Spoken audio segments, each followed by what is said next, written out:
Vamos a continuar con la segunda parte de esta media jornada. Nos va a acompañar Ignacio Carchiofi. Él es economista especializado en recursos naturales y medio ambiente, profesor de economía ambiental y microeconomía aplicada a los recursos naturales, investigador en el Instituto Interdisciplinario de Economía Política de la Facultad de Ciencias Económicas de la Universidad de Buenos Aires e investigador en la Fundación Centro de Investigaciones para la Transformación, más conocido como CENIT. Bueno, con Ignacio estuvimos trabajando este último tiempo en un diagnóstico sobre la situación ambiental de las pymes en la ciudad de Buenos Aires y es un poco de lo que nos va a hablar ahora. Bueno, en principio, muchísimas gracias a la CEMA, muchísimas gracias en especial a Carolina por la invitación hoy a participar en el evento de su cumpleaños número 20, así que felicitarlos también por eso y para que sean muchos 20 años más. También quería hacer, como le decía a Carolina, antes de empezar mi exposición, que claramente va a estar vinculada a PYME y medio ambiente, los impactos en la competitividad y el empleo, quería hacer algunos comentarios previos vinculados al panel que me antecedió. La verdad es que muy contento y muy bueno ha sido haberme recibido con semejante panel, con la calidad de expositores y sobre todo con los temas que han tratado en cada una de las, si no me equivoco, entre 8 y 10 áreas que habían estado exponiendo. La verdad que ha sido muy interesante. De ahí quiero hacer dos comentarios breves, discúlpenme, un poco como profesor y como investigador, quería hacer dos comentarios previos antes de empezar con mi exposición. La primera vinculada al cambio climático, ha sido un punto bastante resaltado por los que me antecedieron, en especial recursos naturales, también se ha contado algo sobre energía, la gente que estuvo hablando de energía también. Bueno, vengo del evento que organizó el Ministerio de Agricultura, Ganadería y Pesca hoy en la mañana, y en realidad es todo el día, sobre el clima está cambiando, en relación a lo que fue o a lo que es la tercera Comunicación Nacional de Cambio Climático. La misma se lanzó el día 30 de junio. Por suerte, bueno, tuve la posibilidad de, desde el programa interuniversitario de cambio climático, haber estado en las reuniones y ha sido, la verdad, es muy interesante los adelantos o los puntos salientes que han salido a partir de la tercera comunicación. En principio, decirles, como breve comentario, que bueno, tengo buenas noticias y malas noticias. La buena noticia es que claramente hemos venido creciendo mucho y eso se ve lamentablemente en las emisiones. Seguimos pegando demasiado el PBI, nuestro Producto Interno, a lo que son emisiones de gases de efecto invernadero. Si uno ve las cuentas, todo lo que es el agro relativamente ha aumentado levemente, ha aumentado mucho el sector de residuos y sobre todo lo que es la industria, digamos, la producción ya no del agro, y ahí lo que se ve es que eso tiene unas tendencias que claramente están ligadas con el ciclo, pero bueno, habría que repensar un poco la matriz energética, me parece, como un punto central ahí. Bueno, podemos discutir qué hacer para el cambio climático, como había dicho, creo que Pedoja me había hecho un comentario de que podemos estar todo el día hablando sobre el cambio climático y sí, claramente podemos estar hablando más que todo el día. Pero bueno, eso era el primer comentario que quería hacerle. El segundo comentario que quería hacerle era el vinculado al bloque de agricultura, ganadería y pesca. Recién estábamos discutiendo un ratito antes.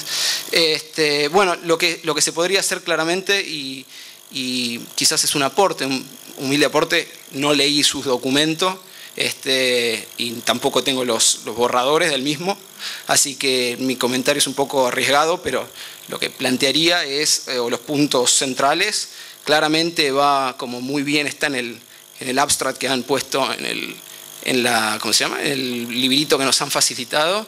Me parece que sí, claramente un punto central es qué es lo que está pasando con la merluza UPSI o la merluza argentina, como la merluza común.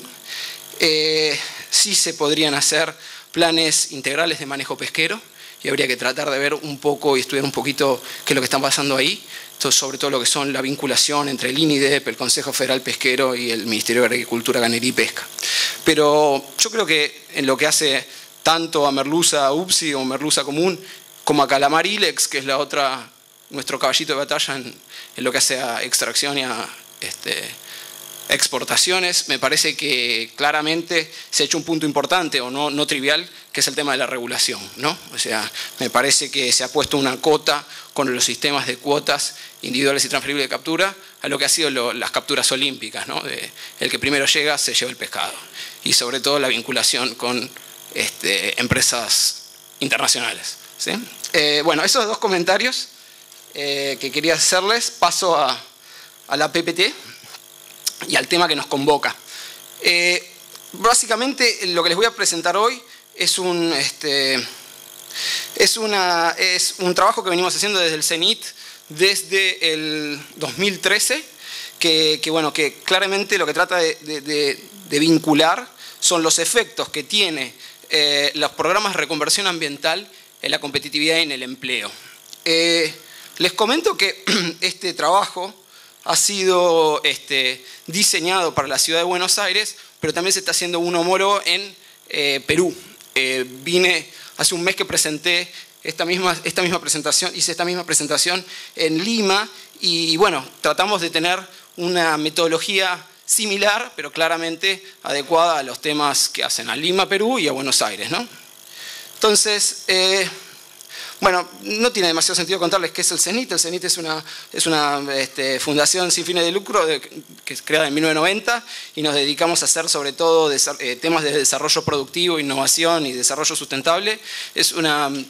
Somos en su mayoría economistas y tenemos un perfil académico. Tenemos mucho vínculo con la Universidad de Buenos Aires y la Universidad de 3 de Febrero. Cada uno de nosotros somos profesores o investigadores en las distintas facultades y universidades que les acabo de citar. Pero básicamente lo que nosotros hacemos es un informe académico, ¿no? O sea, netamente académico. Y por eso también me parece que está muy bueno que nos hayan permitido la posibilidad, y por eso le agradezco a Carolina, de presentarles hoy acá, ¿no? Porque nosotros podemos presentar esta misma presentación la puedo hacer a mis alumnos o a otros profesores de la Universidad de Buenos Aires o de cualquier otra universidad. Pero me parece que el contacto con los empresarios es fundamental, ¿tá? Es nuestra mirada acerca de lo que está pasando a nivel empresarial, que podemos disentir, y ojalá tengamos algunos puntos en diferencia, cosa de que me hagan muchas preguntas en el bloque de discusión. Bueno, este estudio básicamente lo que trata de hacer, como les decía, es estudiar los efectos de las prácticas ambientales en los impactos que tienen en el empleo y en la competitividad, en lo que hace la ciudad de Buenos Aires. En realidad nosotros tomamos ciudad de Buenos Aires y la cuenca Matanza-Riachuelo. Como bien decían antes, estamos hablando de la cuenca entre 8 y 9 millones de habitantes, o sea, estamos hablando de un tema bastante importante. El segundo punto que nos interesó cuando nos hicieron el ofrecimiento desde la Fundación de Cooperación Canadiense de Fomento, IDRC, es que claramente el objeto de estudio está muy poco investigado, está muy poco analizado, ¿sí? Sobre todo para lo que es América Latina, países en desarrollo, en general a nivel mundial, pero les diría yo que es más a lo que es América Latina y sobre todo en la región, digamos, en el cono sur, digamos. Como les decía, nuestros tres pilares son la gestión ambiental, la competitividad y el empleo. Y claramente, bueno, nosotros no les vengo a contar lo que son las empresas de la cuenca, pero tenemos un conjunto bastante heterogéneo de empresas, distintos tamaños, tecnologías y niveles de contaminación. Claramente hay un grado bajo de cumplimiento a nivel histórico. Y claramente tenemos desafíos económicos, estructurales y coyunturales para el periodo que nosotros estamos tomando. Claramente hay una creciente exigencia de lo que es la legislación local, y sin duda aparecen aunque esto es más un marco para abogados y no tanto para economistas, lo que es la coexistencia de múltiples jurisdicciones que hacen a la dificultad por tener distintas normativas a nivel nacional de la ciudad de Buenos Aires y de lo que es los municipios que componen al AMBA, ¿no? Bueno, nosotros ya teníamos una cierta experiencia cuando en 2009 hicimos un trabajo para el APRA, para la Agencia de Protección Ambiental, donde marcamos distintos grupos que tenían un niveles de contaminación relativamente altos, y tratamos de hacer un estado de situación. Nosotros en esta oportunidad lo que tratamos de hacer en nuestro estudio es elevar un poquito más la vara. Ya no es solamente tener un estado de situación de lo que le pasa a las pymes de la ciudad de Buenos Aires, tener una comparación a nivel internacional, sí, claramente, y obviamente estas mejoras propuestas a nivel internacional y sobre todo de países desarrollados, como yo les había comentado, tratar de adaptarlas a la situación de la ciudad de Buenos Aires, sino que tratamos de hacer un análisis cuantitativo y un análisis cualitativo. Lo que no hace nuestro análisis cuantitativo, nosotros les voy a presentar algunos resultados de lo que hacen a las estadística descriptiva que tenemos, o la estadística, para tratar de describir este objeto de estudio, que como ya les había comentado, está ciertamente poco investigado, y un análisis econométrico, ¿sí? No los quiero aburrir con la parte de la econometría, eso les voy a recomendar que si a alguien le interesa pueden claramente buscarlo en nuestro sitio web, que ahora les voy a pasar. Y después el análisis cualitativo, que es el análisis hecho con los casos de estudio. Acá hay algunos de las personas a las que molestamos algún rato para hacerles una encuesta que también se encuentra en nuestro sitio web. Y que si a alguien le interesa y no tiene, digamos, demasiado tiempo para buscarla, no tengo ningún problema en mandárselas por correo. Pues claramente todo nuestro estudio está hecho con empresas anónimas, ¿sí? Y claramente, como el fin es académico, de corte académico, la idea es que sea de dominio público, ¿sí? Bueno, nosotros venimos trabajando sobre todo lo que hace a la metodología de nuestro trabajo. Está compuesto por hacer un barrido de todas las empresas que tienen los programas de reconversión, ya sea del PRI de Acumar, o sea, el programa de reconversión industrial de Acumar, los programas de Produce Más Limpio de la Agencia de Protección Ambiental, los apoyos competitividad PYME, ya es a nivel nacional, y el caso de los aportes no reembolsables, los ANR del FONTAR. Hicimos un barrido de todas esas empresas, de todas las empresas que hayan cumplido, hayan terminado, hayan finalizado con esos planes de reconversión ambiental. Y bueno, los resultados que obtuvimos se los voy a presentar ahora. En principio, bueno, esto es lo que hace a la composición. Si alguien tiene alguna duda, por favor, después, en el momento de las preguntas, no tengo ningún inconveniente en detenerme en algún lugar puntual y volver a presentarlo o hacer un comentario en particular. Esta es la composición. La composición tiene una componente, como les decía yo, de la ciudad de Buenos Aires y otra componente que hace al AMBA, digamos, no CABA, o sea, al área metropolitana, excluyendo la ciudad de Buenos Aires y siempre teniendo, digamos, sobre la cuenca Matanza-Riachuelo. Acá tenemos, me parece que es interesante que vean un poquito de cuáles son los puntos más salientes y que los discutamos incluso después. ¿Cuál es la importancia de determinados actores? ¿Cuál es la importancia de determinados actores en lo que hace a la implementación de las mejoras de la gestión ambiental? Bueno, en principio y claramente aparece como la autoridad pública como la primera influencia, ¿no? La primera motivación, por decirlo de una manera. Esto también tiene que ver, obviamente, en un segundo lugar aparece lo que hacen los gerentes. Y bueno, claramente interesante o llamativo algún resultado que quizás ustedes también tengan alguna apreciación al respecto, que parece que es poco importante o relativamente no importante la situación de las cámaras del sector, lo cual realmente es una lástima, ¿no? O sea, me parece que esperemos que sí, la SEMA nuclee bastante a las empresas y que pivoteen mucho las empresas en la Cámara, porque nos parece que es importante poder respaldarse en las cámaras, ¿no? En lo que hace, como les decía, las motivaciones, excluyendo ya la parte de la normativa ambiental que se lleva todos los premios, fíjense que son 90% piensa que es muy importante, un 10% algo importante y solamente un 1% que no es importante. Lo que hace a la responsabilidad social empresaria también aparece como uno de los puntos llamativos, no, es uno de los puntos que claramente definen como una de las principales motivaciones que hacen para la reconversión. Claramente también la mejora del perfil o la imagen de la empresa es también coincidente con coincidente con la importancia, lo que hace la motivación para tener los planes de reconversión, y claramente no aparecen como algo importante, lo no tan importante, la apertura de nuevos mercados para la exportación, y eso, bueno, es un poco llamativo, bueno, en un cierto sentido, si bien es cierto también que son pocas las pymes que se dediquen a exportar, así que bueno, ese es otro de los puntos que nos parece interesante. Lo que hace a las dificultades, claramente son pocos los que dicen que no han tenido ninguna dificultad para adoptar las medidas de reconversión ambiental, ¿no? Todos manejan piensan que un eje central son el tema de los costos, y aparece los temas también del acceso a financiamiento.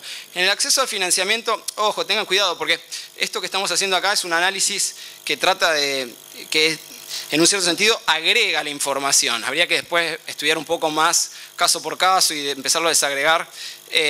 Cuando nosotros vemos en el agregado, pareciese que es difícil, o sea, una de las dificultades que ha tenido es, los costos se lleva todos los premios, eso es seguro, no hay ninguna duda. El tema del financiamiento ha sido heterogéneo en las respuestas. Muchos han dicho que no tenían información de los financiamientos, muchos han dicho que hay muchos canales de financiación, y eso se ve en ese, o sea, el complemento de 23, ¿no? O sea, el 77%. Y otros han dicho que casi es imposible acceder al financiamiento, lo cual nos llama bastante la atención. Es cierto nuevamente que está agregado por sector y habría que empezar a investigar qué es lo que pasa en cada uno de ellos, ¿no? Pero me parece que es un punto también que podría ser un punto a discutir. Está bueno que solamente un 31% haya dicho que hay falta de apoyo público. Eso denota que hay cada vez hay un creciente involucramiento de los estados en el tema de fomento o apoyo a la reconversión. Deseo, como un comentario, que este apoyo o fomento a la reconversión sea algo un poco menos, sea un poco más, digamos, menos garrote y más zanahoria, ¿no? O sea, un poco más hacia incentivarla a las empresas y a tratar que las empresas hagan sus mejoras, pero con un tema de, bueno, habría que discutir los plazos, habría que discutir las capacidades técnicas que cuentan las diferentes pymes, ¿no? O sea, eso ha surgido mucho en las encuestas y ha surgido mucho en las entrevistas personales que hemos tenido. Claramente nos han dicho que bueno, a veces es excesivo lo que están pidiendo para los plazos que tienen y para un empresario pyme, que a veces la carga es como muy fuerte.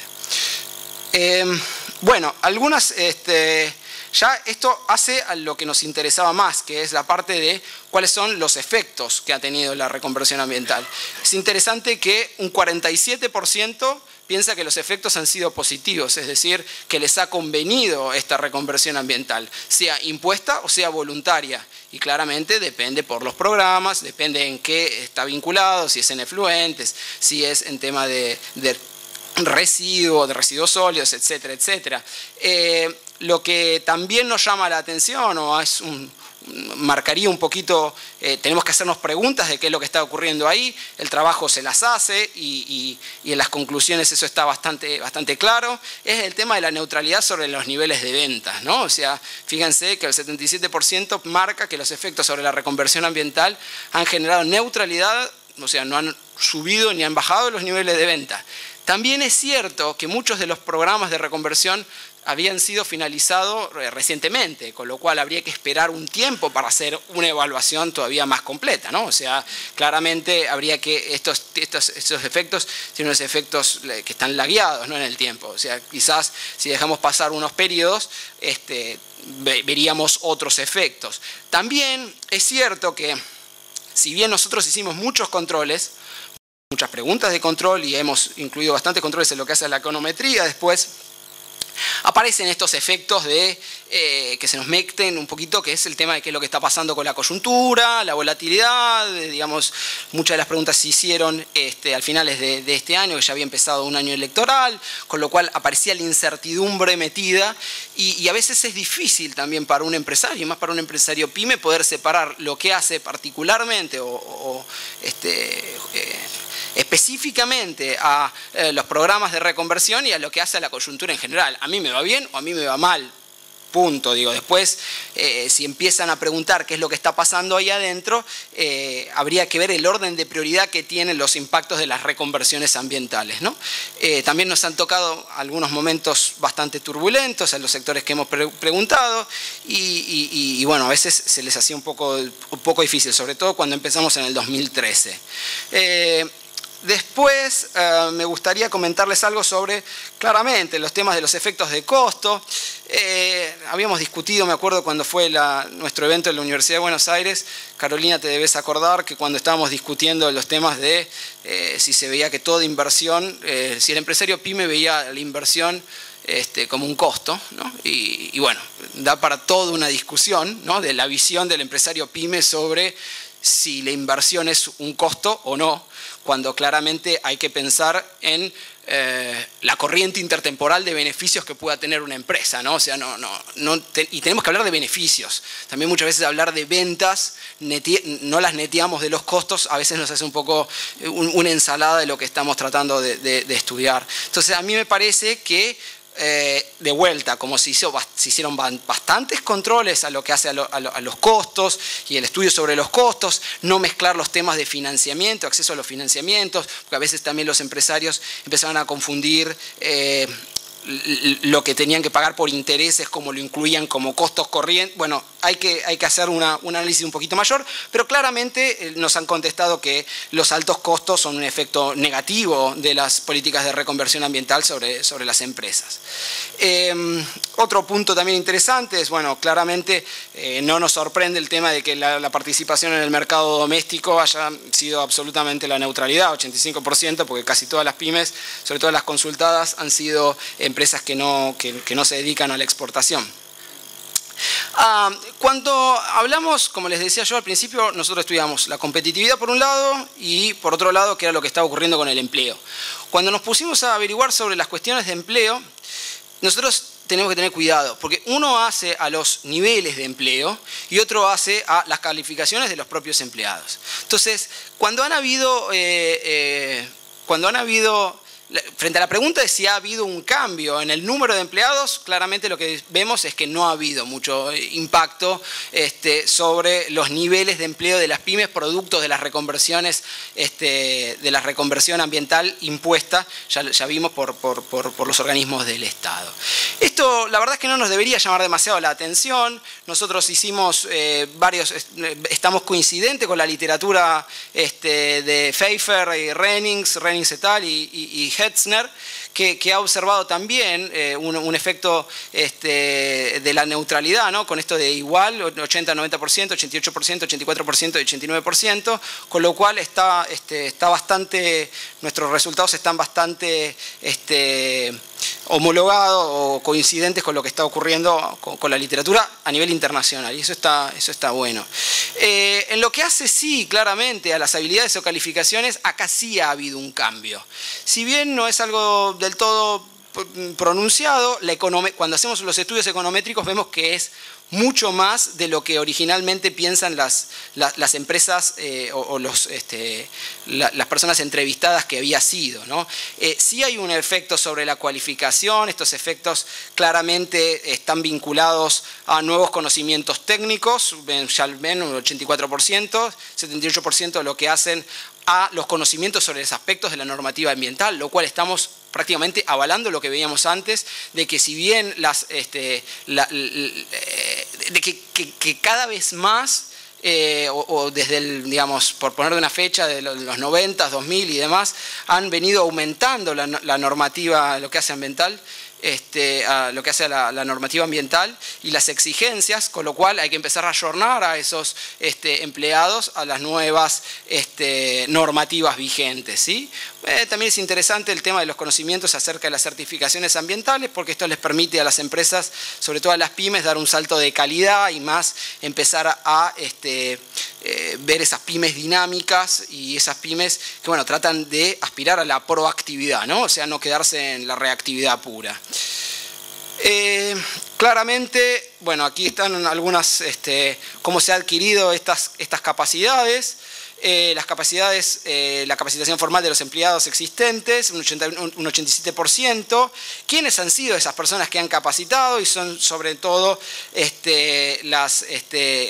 ¿quiénes han recibido esa capacitación? Y son sobre todo la gente, los empleados de la producción, pero también lo que hace a los directores y gerentes. Eso es interesante porque de vuelta es coincidente con esta idea de que hay... no sé si es algo volitivo o es algo que está ocurriendo en la realidad, pero veo que de a poco las pymes en general y la producción en general está yendo desde la reactividad hacia la proactividad. Y eso me parece que bueno, son años de hacer esta normativa y de poner en vigencia controles más estrictos y después un poco también el tema de la idea de que eso puede llegar a mejorar sus beneficios futuros. Algunos comentarios finales, así no los aburro demasiado con esto y podemos ir a las preguntas que me parece que son interesantes. Bueno, en principio, algunas de las que discutí, ya las fui discutiendo, pero las quiero resaltar simplemente. Yo escribí aquí del desconocimiento a la voluntad por mejorar en el medio ambiente. Yo creo que, y esto lo vimos de las experiencias, de los casos de estudio, que el empresario, primero, muchas veces es padre de familia, es amigo de alguien, es hijo de alguien, y sabe la necesidad o la importancia de vivir en sociedad y de que cada vez son más los efectos que tienen a nivel de la sociedad, sus efectos a nivel de la sociedad. Y esto hace que, bueno, al vivir en comunidad, quieran hacer mejoras sobre el medio ambiente. O sea, eso es una de las cosas que además en su momento habíamos discutido también con Carolina, que el empresario pretende ir hacia una mejora del medio ambiente. Cuando empiezan a aparecer los problemas de bueno, sí, pero eso es necesario que parte de los costos que antes se los hacías pasar a la sociedad, porque era una externalidad en la que estabas incurriendo, tenés que empezarlas a internalizar y por ende toda tu función de costo se eleva. Ahí las cosas empiezan a ser un poquito más dudosas, pero sin embargo también complementado por la normativa, complementado por el tema de los controles y monitoreos crecientes y también de esta visión de la que en la competencia se está dando, que viendo a mis vecinos que están mejorando o están teniendo acciones proactivas con relación al medio ambiente y que eso hace que en un cierto sentido sus beneficios mejoren, empiezan a hacer conductas copiando en un buen sentido o emulando estas conductas, tratan de también ir en la misma senda. Y eso me parece que está bueno. O sea, no podemos hablar de proactivas líderes, pero sí serán un conjunto de empresas proactivas seguidoras y está bien, y sobre todo en estos contextos a veces volátiles que hacen a la macro y por tanto me parece que es un buen comienzo. Digo, no podemos pedirle lo mismo a las pymes de aquí que a las pymes de Copenhague, ¿no? Entonces tenemos que ir tratando de ir peldaño a peldaño. Claramente ya les comenté algo sobre lo que para mí son la normativa ambiental, cuáles son sus problemas, pero claramente también son esos unos desafíos, el tema de la coexistencia de distintas normas a niveles de Estado nacional, municipales, provincial. Me parece que también hay que, o habría que, a veces mejorar el control y el monitoreo. Mejorar no significa poner más, mejorar significa hacerlo eficaz, eficiente y adaptado. O sea, que le sirva a las empresas, que tenga un cierto sentido no solamente para el empresario, que es importante, sino también para la sociedad. Entonces, ver a la sociedad en su conjunto, desde el lado de los consumidores y desde el lado de los productores. Después, lo que hace, ya lo discutí, no voy a volver sobre eso, el tema de la visión de los aumentos de costo y no una inversión. Tenemos que empezar a internalizar los empresarios, sobre todo los empresarios pyme, de que los costos de que la inversión no es un costo. Claramente, hay un contexto de coyuntura macroeconómica que es llamativa, que fue llamativa. Sin duda el periodo que nosotros estudiamos ha pegado para los que más o menos alguna vez vieron econometría, ha pegado un salto estructural importante, sobre todo si consideramos que nosotros también estábamos viendo qué era lo que pasaba a partir del 2002-2003, con lo cual la economía ha venido creciendo a niveles importantes y sobre todo de un momento del periodo de los 90 donde estábamos realmente con unos niveles digamos, mucho menores. Después quería hablarles sobre, bueno, esto ya les había comentado algo, el desempeño de las empresas después de la reconversión. Claramente se ven dispersiones, se ven casos polares y cualquiera que quiera y puede ir a nuestra página web y verá los casos de estudio. Claramente no hay nombres, no hay lugares, no hay localizaciones ni demás, simplemente estamos mostrando qué es lo que ocurrió. A veces aparece el tema de las neutralidades y eso podemos hablar un poquito. Y como les decía, el tema de hay espacio para volver a pensar las innovaciones en aspectos económicos y claramente lo que me parece que es muy importante es que hay que aprovechar los ciclos positivos. O sea, claramente lo que hace a la parte ambiental es importante. Claramente lo que hace a la parte ambiental es importante que sean los momentos de los ciclos positivos donde tratemos de hacer las mejoras, porque después si no la parte ambiental empieza a aparecer en segundos o terceros planos. Y claramente, como muchas veces los efectos no son inmediatos, tendemos a desplazar por las acciones que sí realmente importan en un momento determinado. Por ejemplo, el tema de a veces lo que hace a conseguir insumos, no tener problemas para la exportación y demás.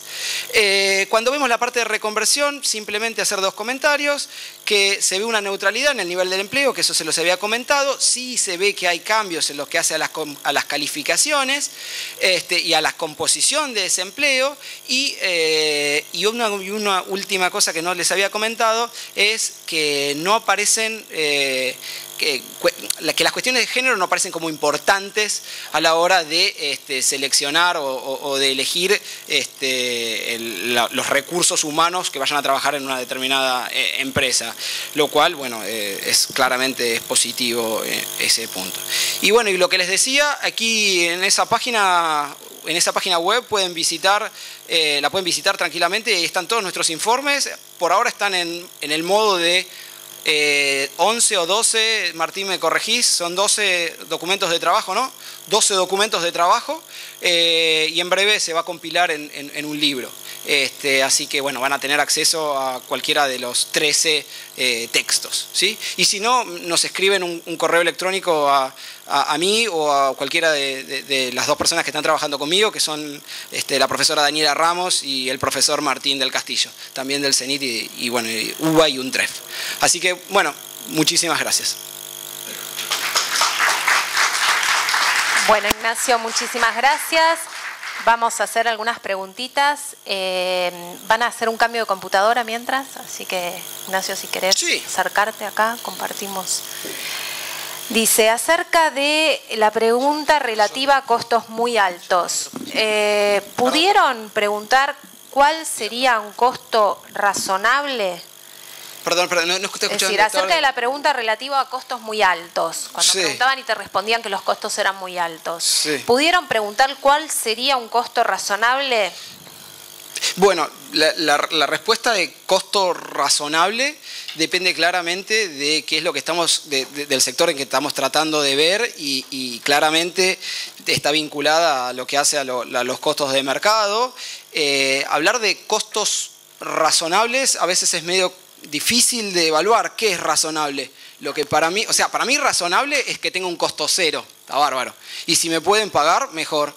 Pero, digo, las cosas cuestan. No, dale, decime. Era esa la pregunta, porque yo presumo que frente a no hacer nada, socializar el pasivo ambiental, como decías, todo es caro. Bueno, ese punto, fantástico. Ahí sí me gusta. Esa es otra cuestión. Y está, digo, en cualquier momento, la persona que hizo la pregunta, o si sos vos, venía a una clase de la UBA de economía ambiental cuando dicto economía ambiental o economía de los recursos naturales, y los dos puntos aparecen claramente.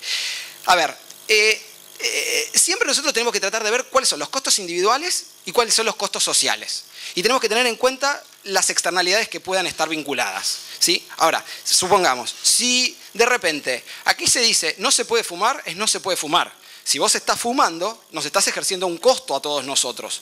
Digo, que la podemos medir en morbilidad, la cantidad de días menos que tenemos de vida a futuro, que la podemos ver en la caída de la función de utilidad nuestra, la caída de función de placer nuestra, que nos sentimos peor, que empezamos a toser y demás. Entonces, ahí el tema de la razonabilidad depende mucho de qué dice la ley. Porque si la ley dice no se puede fumar, no se puede fumar. Ahora, si dice no se puede fumar, vos venís fumando, yo me quejo y nadie me escucha, bueno, ahí aparece un problema, porque ahí aparece otra cuestión que es interesante en lo que hace a los derechos de propiedad, que es el tema de los costos de transacción. Bueno, ¿a quién voy y le pregunto eso? ¿Qué le digo? No, escúcheme, voy al NH, el NH agarra y me dice, no, señor, no se puede fumar. Y si vos seguís fumando, el tipo te va a sacar afuera. Entonces, ahí está claro. Ahora, aparecen eventos cotidianos todo el tiempo. O sea, yo venía para acá, me iba a tomar el subte y de repente un chico pasa en los molinetes ejerciendo una gran habilidad para poder pasar sin pagar. Y le digo, che, escúchame, no estás pagando, eso me está ejerciendo a mí un costo. A mí me estás aumentando mis costos. Yo estoy viajando peor porque yo voy a ir más congestionado. Es cierto, digo, una persona en un subte lleno en la línea A las 6 de la tarde no es lo mismo que venir a las 2 de la tarde al centro. Pero sí te está ejerciendo un costo. Entonces, él por su costo cero me está ejerciendo un efecto negativo sobre mis beneficios, sobre mi función de utilidad o sobre lo que sea. Entonces, ahí tenemos que tener cuidado, porque ahí la ley dice, claro, usted si quiere viajar en subte tiene que pagar el boleto. ¿Tá? Ahora, yo dije, hey, pero esperá, flaco, vení y pagá el boleto.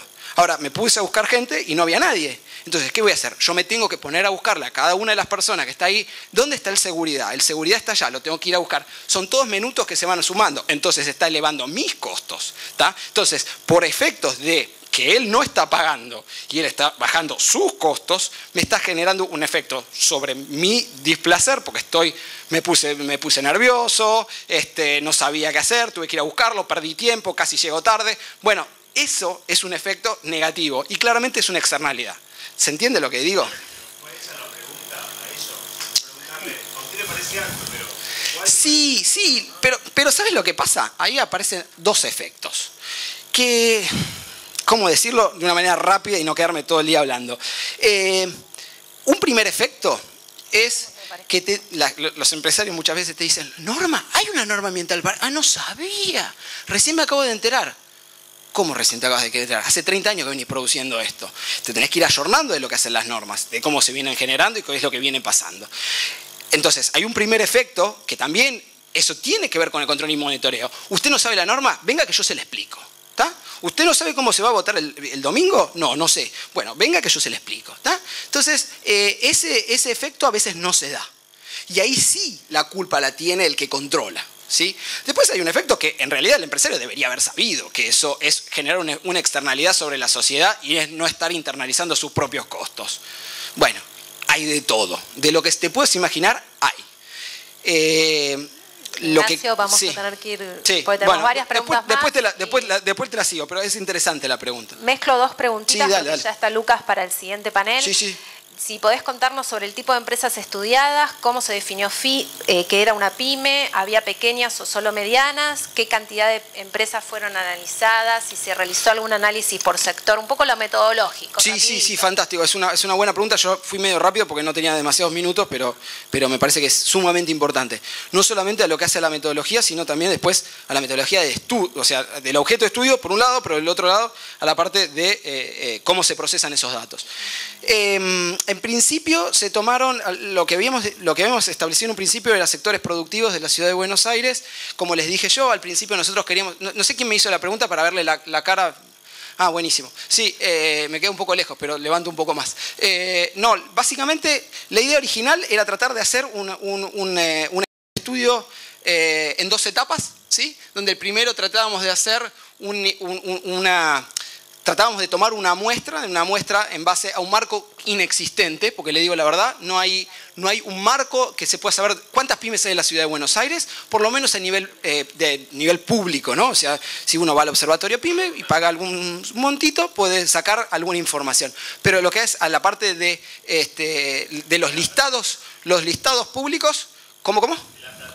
El APRA no tiene, y acá hay gente del APRA, lo que sí tiene el APRA es los programas que están en la reconversión, y eso es lo que nosotros tomamos.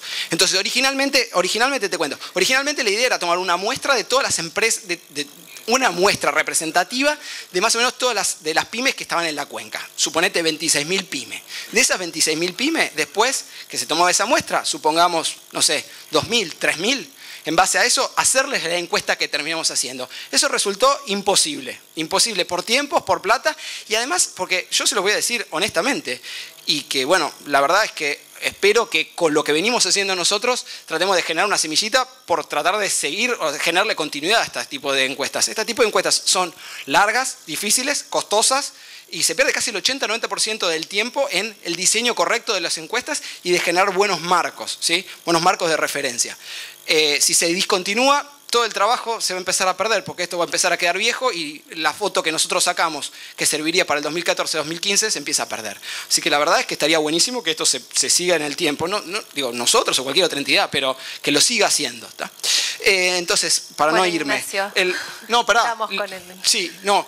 Básicamente las empresas son empresas del sector productivo. La idea era que sean hasta 300 empleados. No lo pudimos hacer por nivel de ventas porque no lo quieren contestar. Entonces, básicamente lo hicimos por número de empleados. Nosotros tomamos hasta 300. Lo que nosotros teníamos como medianas plus era porque se excedían en 2 o 3 personas de las 300 y las queríamos incorporar en la muestra, ¿tá? Pero en realidad son, no sé si viste lo que estaba ahí, son bastante pis y me, ¿no? O sea, eso está bastante heterogéneo. Y la otra pregunta que me hizo, no me acuerdo cuál era.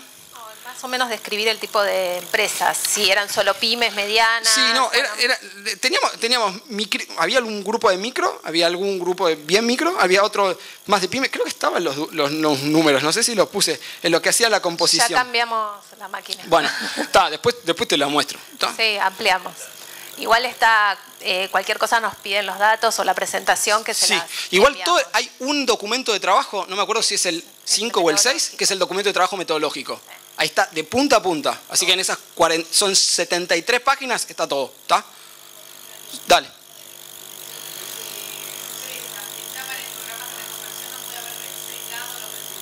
Absolutamente, y esa es la pregunta que yo estaba esperando. La verdad es que el punto más importante es que nosotros lo que nos queríamos preguntar originalmente era qué era lo que pasaba a las empresas que no estuvieran, o sea, sin ningún tipo de noción si estaban o no en planes de reconversión, ¿no? Pero lo que nosotros, frente a eso, que no existen los marcos, lo que nosotros estábamos tratando de estudiar qué era lo que pasaba con las empresas que estuvieron en el programa de reconversión.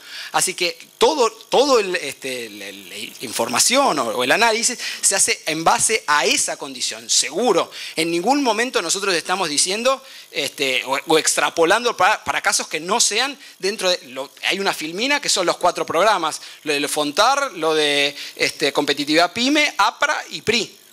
No me salgo de ahí. O sea, claramente los resultados. Sería fantástico poder extenderlo eso a qué es lo que pasa con programas de reconversión que hayan sido hechos en base a alguna cuestión volitiva y sin haber pasado por un programa de reconversión estatal. Yo estoy completamente de acuerdo y sería fantástico hacerlo. Buenísimo, Ignacio. Muchísimas gracias.